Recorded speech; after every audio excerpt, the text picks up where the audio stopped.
आप सभी के अंतस में बैठे परमात्मा को आचार्य अश्विनी कुमार का नमस्कार। अर्जुन ने कृष्ण से कहा कि मैं युद्ध नहीं करूंगा और ऐसा बोल करके धनुष को अपना त्याग दिया और रथ के पिछले भाग में जाकर के बैठ गए। अब इस प्रकार से अर्जुन को अपराध बोध से ग्रसित देखते हुए भगवान श्री कृष्ण ने कहा कि अर्जुन, तुम्हें इस असमय में किस तरह से मोह प्राप्त हो गया, क्योंकि न तो यह श्रेष्ठ पुरुषों द्वारा आचरित है और ना ही स्वर्ग को देने वाला है, ना ही इससे किसी प्रकार की कीर्ति होने वाली है। तुम्हारा ये लोक और परलोक दोनों नष्ट हो जाएगा, क्योंकि जिस प्रकार की नपुंसकता का प्रदर्शन तुम कर रहे हो, इससे इस लोक में पूर्व में जो भी तुमने अपना पुरुषार्थ दिखाया है, अपना पौरुष दिखाया है, उससे जो यश की प्राप्ति हुई है वो भी समाप्त हो जाएगा तथा अपने धर्म से तुम गिर करके धर्म से च्युत होकर के परलोक को भी गवा दोगे। ना यह कृत स्वर्ग देने वाला है और ना ही कीर्ति को करने वाला ही है। इसमें तुम्हारा दोनों तरफ से नुकसान है। इस दुनिया से भी जाओगे, उस दुनिया से भी जाओगे। हालांकि तुम बात तो मानवता की कर रहे हो, लेकिन जरा देखो ऐसी स्थिति आई ही क्यों। हम तो गए थे 5 गांव का प्रस्ताव लेकर के, बात मानवता की थी। सबने कहा था कि अगर युद्ध होगा तो असंख्य लोग मारे जाएंगे, पूरी सभ्यता नष्ट हो जाएगी।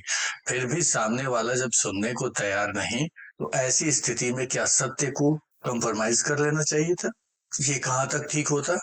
इसलिए ये युद्ध की स्थिति बनी, और चूंकि युद्ध की स्थिति बन गई है तो फिर युद्ध के मैदान में रणनीति के अलावा और ये सब बातें करना जो तुम्हें नकारात्मकता से भरती है, जो तुम्हारे कर्तव्य पथ से तुम्हें विमुख करती है, ये कहाँ तक उचित है।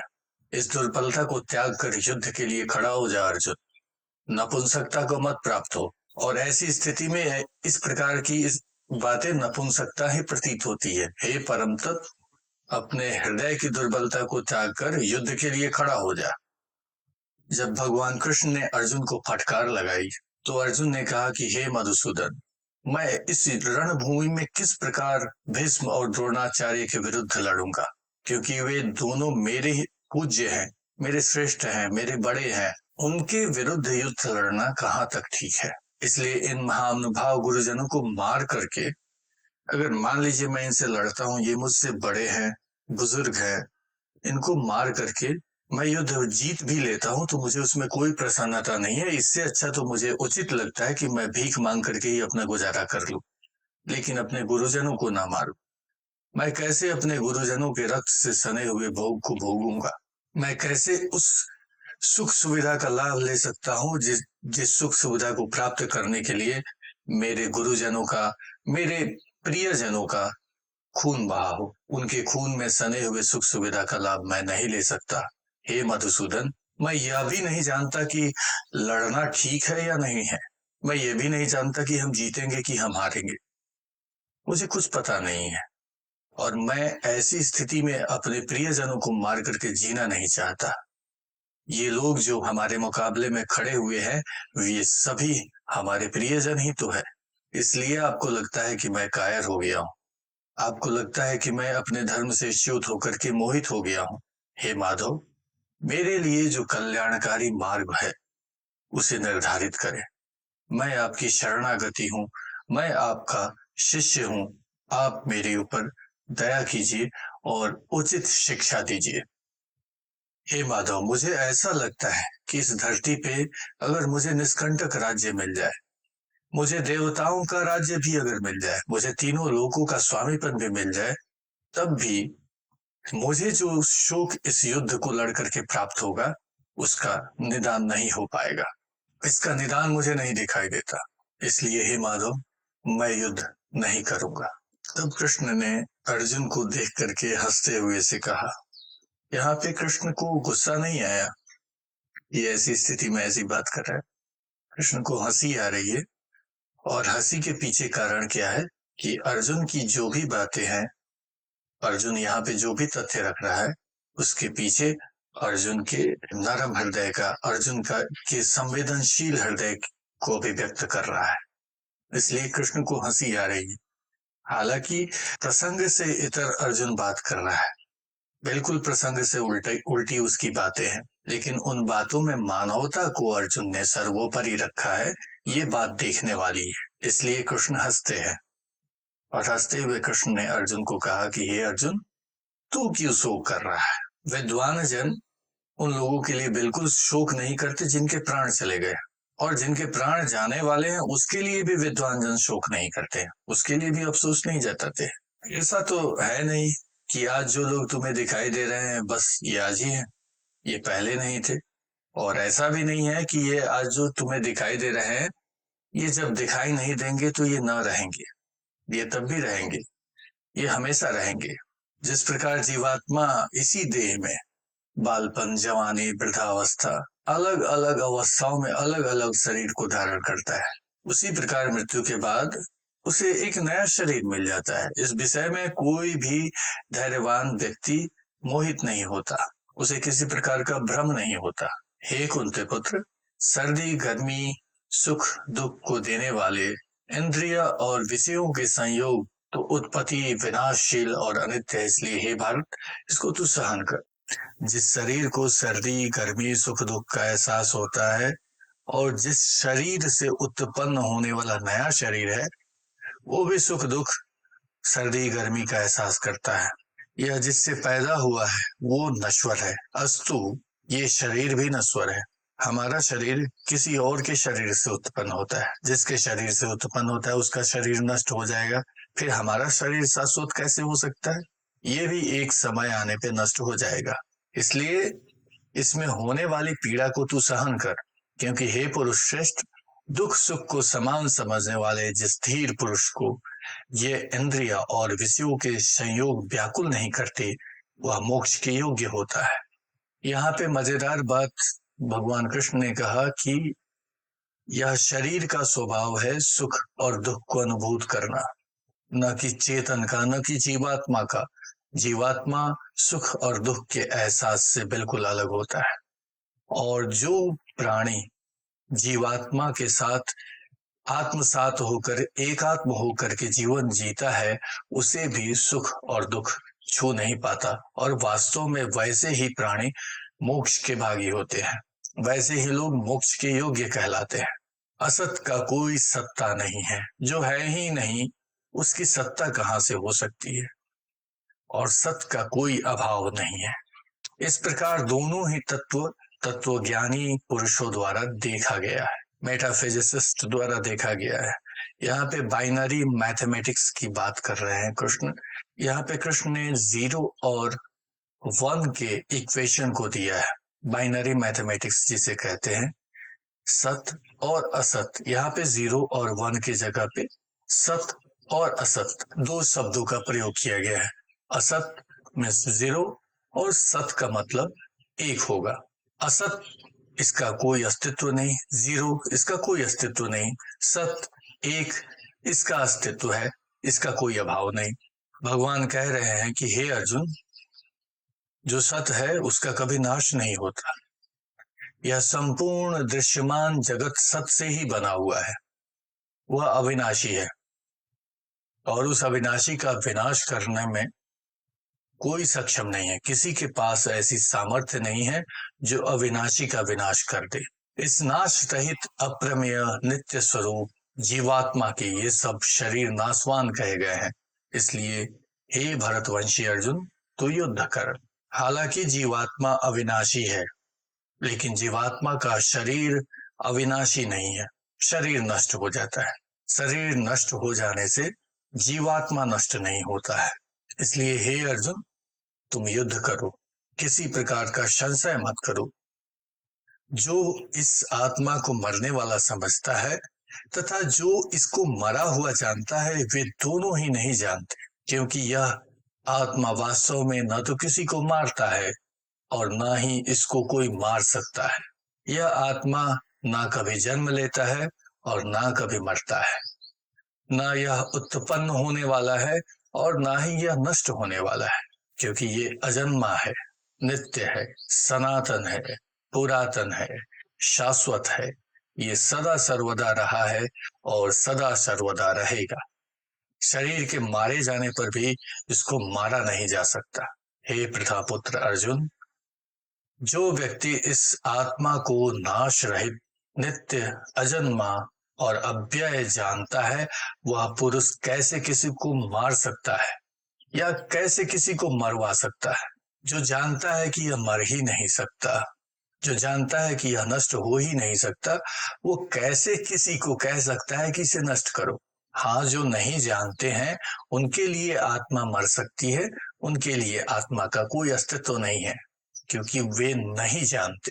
जिस तरह से व्यक्ति अपने पुराने वस्त्रों को त्याग करके नए वस्त्र धारण करता है, उसी प्रकार से जीवात्मा अपने पुराने शरीरों का त्याग करके नए शरीर को धारण करता है।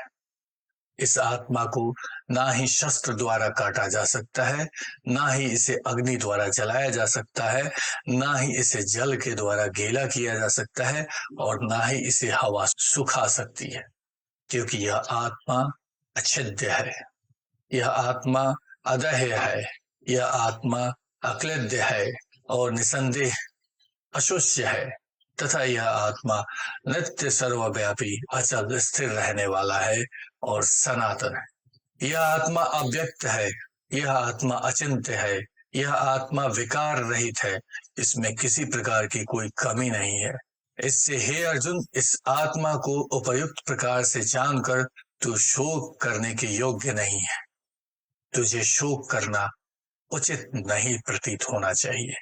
यदि तू इस आत्मा को सदा जन्मने वाला तथा सदा मरने वाला मानता है, तो भी हे महाबाहु अर्जुन, इस प्रकार शोक करना उचित नहीं है, क्योंकि इस मान्यता के अनुसार जन्मे हुए का मृत्यु निश्चित है और मरे हुए का जन्म निश्चित है। इससे भी इस बिना उपाय वाले विषय में तू शोक करने के योग्य नहीं है।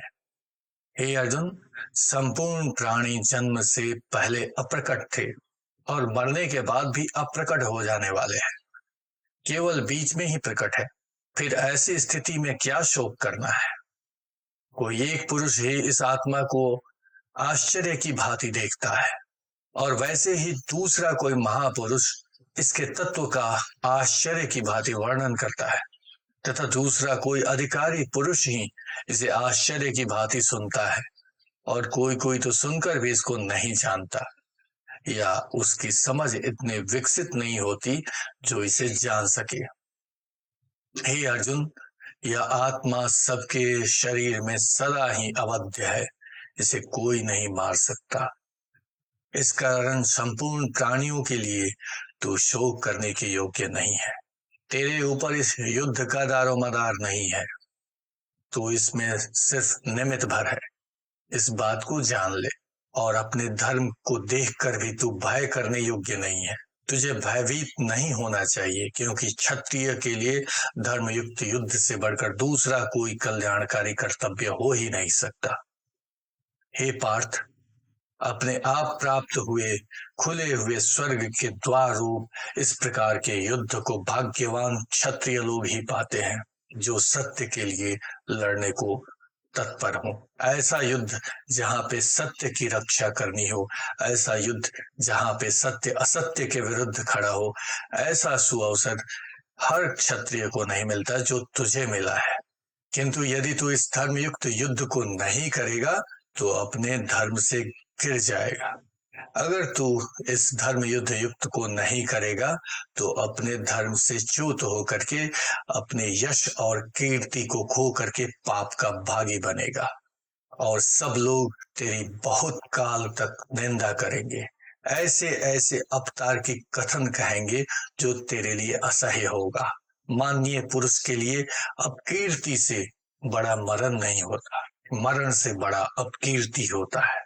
और जिनकी दृष्टि में तू पहले बहुत सम्मानित होकर अब लघुता को प्राप्त होगा, वे महारथी लोग तुझे भय के कारण युद्ध से हटा हुआ मानेंगे। तू वहां पे लाख मानवाधिकारों की दलीलें दे, तू लाख वहां पे मानवता को सर्वोपरि बताए, लेकिन ये लोग तुझे कायर समझेंगे। तेरे वैरी लोग तेरे सामर्थ्य की निंदा करते हुए तुझे बहुत से न कहने योग्य बातें भी कहेंगे। इससे अधिक और दुख क्या हो सकता है? या तो तू युद्ध में मारा जाकर स्वर्ग को प्राप्त हो जा, अथवा संग्राम में जीतकर इस पृथ्वी के राज्य का भोग कर। इसलिए हे अर्जुन, तो युद्ध के लिए निश्चय करके खड़ा हो जा। जय पराजय, लाभ हानि और सुख दुख को समान समझकर इसके बाद युद्ध के लिए तैयार हो जा। इस प्रकार युद्ध करने से तू पाप को प्राप्त नहीं होगा, बस इसे निमित्त मान करके तो युद्ध कर। हे पार्थ, यह बुद्धि तेरे लिए ज्ञान योग के विषय में कही गई, और अब तू इसको कर्म योग के विषय में सुन। जिस बुद्धि से युक्त हुआ तू कर्मों के बंधन को भली भांति त्याग देगा अथवा सर्वथा नष्ट कर डालेगा। इस कर्मयोग में आरंभ का नाश नहीं है, उल्टा फल रूप दोष भी नहीं है, बल्कि इस कर्मयोग रूप धर्म का थोड़ा सा भी साधन जन्म मृत्यु के महान भय से रक्षा कर लेता है। हे अर्जुन, इस कर्मयोग में निश्चयात्मक बुद्धि एक ही होती है, किंतु अस्थिर विचार वाले विवेकहीन सकाम मनुष्यों की बुद्धि निश्चय ही बहुत प्रकार की होती है और अनंत होती है। यहाँ भगवान कृष्ण अर्जुन को बताते हैं कि निमित्त मात्र होकर के यदि तू इस कर्म में सम्मिलित होता है तो किसी भी प्रकार के पाप और पुण्य से तू अछूत रहेगा। तुझे कोई पाप धर नहीं सकता, तुझे कोई पुण्य प्रभावित नहीं कर सकता, तो पाप और पुण्य दोनों से मुक्त होगा। अपने आप को तो निमित्त मान और इस कर्म को कर। इसे ही कर्मयोग कहा गया है। साक्षी भाव को प्राप्त होकर के कर्म को कर। तो बस इस काम में लग जा, लेकिन इसमें किसी प्रकार की आसक्ति मत रख। तुझे किसी प्रकार का पाप नहीं लगेगा। ना ही तेरे मन में किसी के प्रति क्रोध होना चाहिए, ना ही तेरे मन में किसी के प्रति आक्रोश होना चाहिए, ना ही तेरे मन में किसी के प्रति घृणा होनी चाहिए, ना ही प्रेम होना चाहिए, ना ही अनुराग होना चाहिए, ना ही विराग होना चाहिए। ऐसी स्थिति में अगर तू कर्म को करता है तो उस कर्म के फल से तू मुक्त है, कर्म फल के दोष से तू अलग है। बस वो तेरे लिए कर्म रहेगा और तू सिर्फ निमित्त रहेगा। नियति सब कुछ अपना कर रही है, तू बस नियति के हाथ का एक मोहरा भर है। और इस प्रकार जो कर्म को करता है वो जन्म मरण के चक्र से मुक्त हो जाता है, वही मोक्ष का अधिकारी होता है। अब तक मैंने तुझे ज्ञान योग की बातें बताई, लेकिन अब कर्म योग की बातें बता रहा हूं, इसे ध्यान से सुन।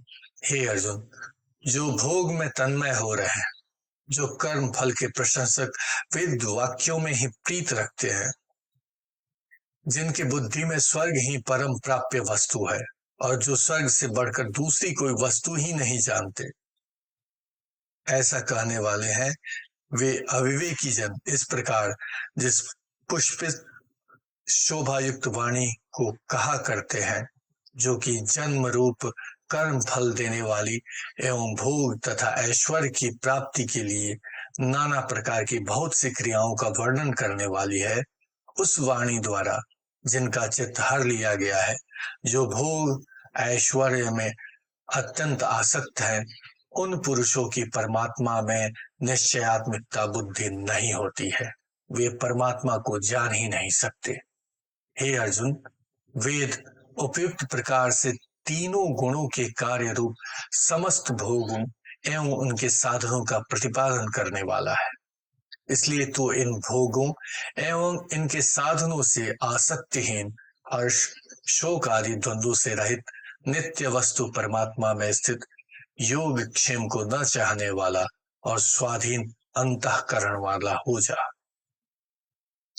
सब ओर से परिपूर्ण जलाशय के प्राप्त हो जाने पर छोटे जलाशय में मनुष्य का जितना प्रयोजन रहता है, ब्रह्म तत्व को जानने वाले ब्राह्मण का समस्त वेदों में उतना ही प्रयोजन रह जाता है। जिसने ब्रह्म को प्राप्त कर लिया उसके लिए ब्रह्म वाक्य क्या क्या मोल। जिसने ईश्वर को प्राप्त कर लिया उसके लिए स्वर्ग आदि का क्या मोल। जिसने ब्रह्म ज्ञान को प्राप्त कर लिया उसके लिए वेद का क्या मोल। तेरा कर्म करने में ही अधिकार, इसके फल में तेरा कोई अधिकार नहीं है। इसलिए तू अपने कर्मों के फलों को मत देख, उनके लिए हेतु मत हो और अनासक्त भाव से अपने कर्म को किए जा। हे धनंजय, तू आसक्ति को त्याग कर तथा सिद्धि और असिद्धि में समान बुद्धि वाला होकर, सफलता और विफलता में एक समान होकर अपने कर्तव्य कर्मों को कर। समत्व को प्राप्त हो जा, इसे ही समत्व योग कहा जाता है। नमो नारायण।